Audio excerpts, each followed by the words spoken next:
क्या चांद के अंधेरे हिस्से में है एलियंस की बस्ती है? जाने पूरी सच्चाई। अपोलो 11 के कमांड मॉड्यूल कोलंबिया को संभाल रहे माइक कॉलिंस ने अपने साथियों को गुड लक कहा। धरती से दूर, चांद के करीब, बस यहीं तक था उनका सफर। उन्हें चंद्रमा के आकाश में ही रुकना था और यहीं से अपने साथियों को लेकर वापस लौटना था धरती।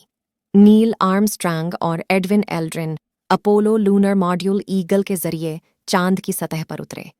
ये भी पढ़ें या सुनें, चंद्रयान से तगड़ा था लूना 25। कैसे हुआ क्रैश? पिछले मिशन से कितना अलग है चंद्रयान 3? 20 जुलाई 1959 की ऐतिहासिक तारीख। दुनिया भर में करीब 6.5 करोड़ लोग टीवी सेट के सामने डटे हुए थे और इससे भी ज्यादा लोग कान से सटाए हुए थे रेडियो। नील आर्मस्ट्रांग अभी चांद पर उतरे नहीं थे, लेकिन यह घटना मानव इतिहास के सबसे बड़े ब्रॉडकास्ट इवेंट में शुमार हो चुकी थी। भारतीय समय अनुसार सुबह के 8:26 हुए थे जब अपने यान ईगल से आर्मस्ट्रांग बाहर निकले। उन्होंने आहिस्ता से पहला कदम सीढ़ी पर रखा और बताया, अब मैं नीचे उतर रहा हूं। सावधानी से सीढ़ियां उतरते हुए ही उन्होंने जानकारी दी कि ईगल के स्टैंड चांद की धरती में 3 से 4 सेंटीमीटर तक धंस गए हैं। हालांकि ईगल की किसको पड़ी थी?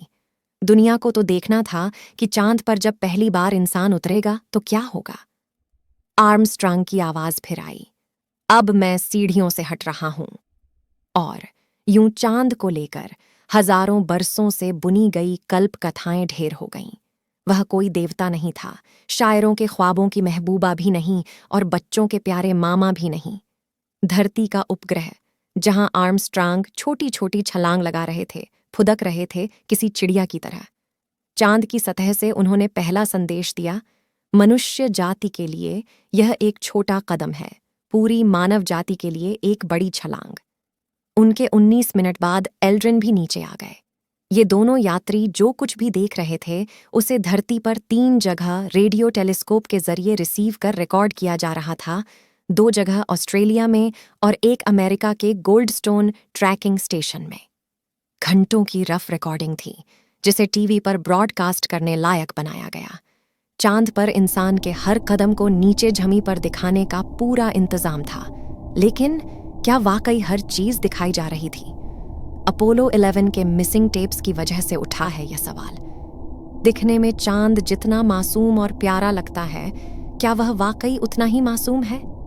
तमाम लोगों को लगता है कि हमें बस चांद का वह चेहरा दिख रहा जो सामने है, जबकि इसके अंधेरे कोने में छिपे हैं राज, रहस्य एलियंस के। और मिसिंग टेप्स की कहानी वही है। जो ब्रॉडकास्ट हुआ उसे दुनिया ने देखा, लेकिन जो दुनिया नहीं देख पाई उसे बताया कॉन्स्पिरेसी थियरी देने वालों ने। उनके मुताबिक अपोलो 11 मिशन से जुड़े कई टेप जानबूझकर गायब कर दिए गए। वजह कि उनमें चांद से जुड़ा खौफनाक सच रिकॉर्ड हो गया था। इन दावों के मुताबिक आर्मस्ट्रांग और एल्ड्रिन जब चंद्रमा पर उतरे तो वह अकेले नहीं थे। वहां उनका सामना हुआ एलियंस से। दोनों ने कोई स्पेसशिप भी देखा था और इस बारे में नासा को जानकारी दी थी।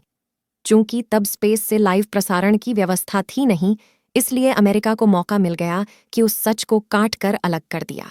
तो टेप्स एडिट होकर गायब हो गए और वह सच वहीं छिपा दिया गया।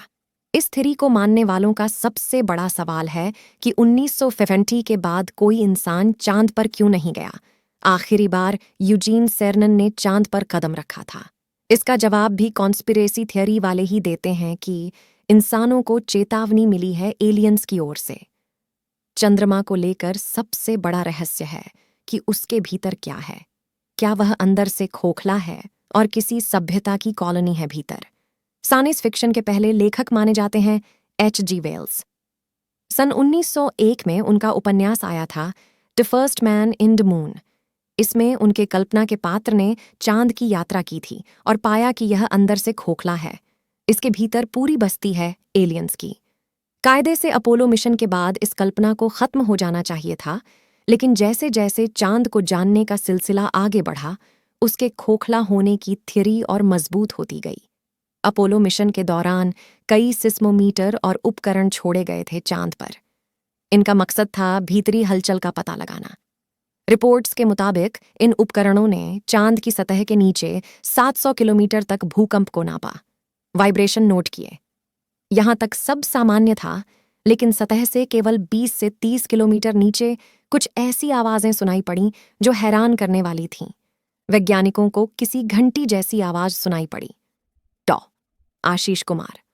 चंद्रमा ने हमेशा से ही मानव जाति को अपनी ओर आकर्षित किया है। चंद्रमा के प्रकाशित भाग को हम पृथ्वी से देख सकते हैं। इसका एक भाग सदैव अंधकार में बना रहता है। इसे डार्क साइड या फार साइड कहा जाता है।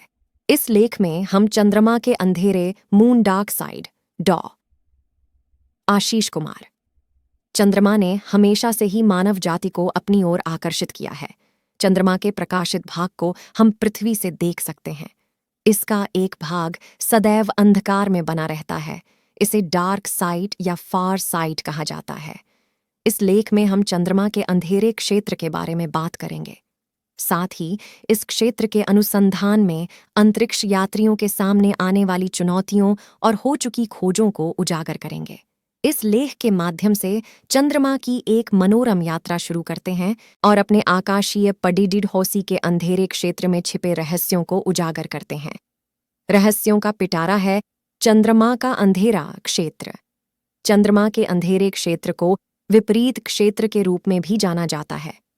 यह चंद्रमा के गोलार्ध के उस भाग को संदर्भित करता है जो स्थायी रूप से पृथ्वी से सदैव विपरीत भाग में रहता है। मान्यता के विपरीत, अंधेरा शब्द प्रकाश की पूर्ण अनुपस्थिति का अर्थ नहीं है, बल्कि पृथ्वी पर हमारे सुविधाजनक बिंदु से दृश्यता की कमी है।